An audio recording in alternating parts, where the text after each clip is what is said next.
ख़बर शामिल कयूं था। GNP न्यूज़ जे ब्यूरो चीफ मोहम्मद सलीम मेमून जी रिपोर्ट मूजिब कराची गुलशन मेमार में UC 38 पारां पाकिस्तान पीपल्स पार्टी जे को चेयरमैन आसिफ अली ज़रदारी जी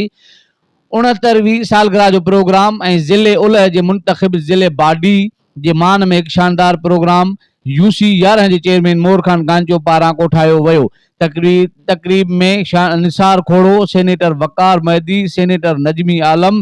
MPA Liaquat Askani, MNA Shahida Rehmani, MPA Ali Ahmed Jan, अगूणे MPA शमीम मुमताज, मोर खान गांचो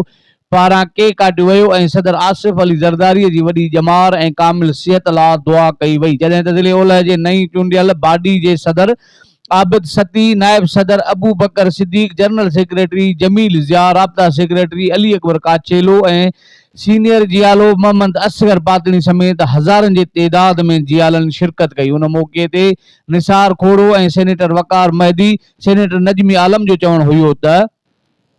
आसिफ अली ज़रदारी सियासी क़ुवतुनि जी पाण में लड़ाई बदिरां जमहूरियत ऐं अवाम जे हक़नि लाइ गॾिजी कमु करण लाइ मुफ़ाहिमत जी सियासत खे हथी ॾिनी।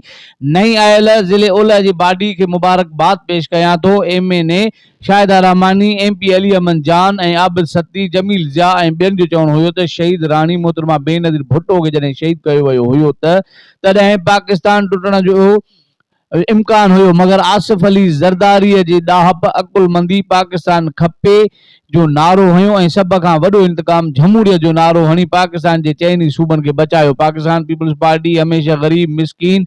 माण्हुनि जे लाइ सोचियो आहे, अवाम लाइ बेनज़ीर इनकम सपोर्ट प्रोग्राम ॾिनो आहे जंहिंमां किरोड़े अरबे मिसकीन औरतुनि खे पैसा मिली रहिया आहिनि ऐं मोर खान गांचे हिकु बहितरीन कमु कयो आहे जे पंहिंजे पार्टी जे को चेयरमैन आसिफ अली ज़रदारी जी सालगिरह जो केक जो प्रोग्राम बि रखियो ऐं नए मुंतखब ज़िले ओलह जे बाडी जे मान में प्रोग्राम रखियो। जॾहिं त MNA शाहिदा रहमानी जो चवणु हुयो त पाकिस्तान पीपल्स पार्टी हमेशह अवाम जे हक़नि लाइ पाण पतोड़ियो आहे ऐं सिहत जे मामले में पूरी सिंध जे अंदरि बहितरीन हॉस्पिटल्स खोलियूं आहिनि जिन में मुफ़्त ऑपरेशन ऐं मुफ़्त चेकअप समेत मुफ़्त दवाऊं ॾिनियूं पयूं वञनि ऐं ज़िले ओलह अंदरि मेमार जे आस पास अनक़रीब हिकु दिलि जे वॾे हॉस्पिटल जो बुनियादु रखियो वेंदो। मोर खान गांचे जो चवणु हुयो त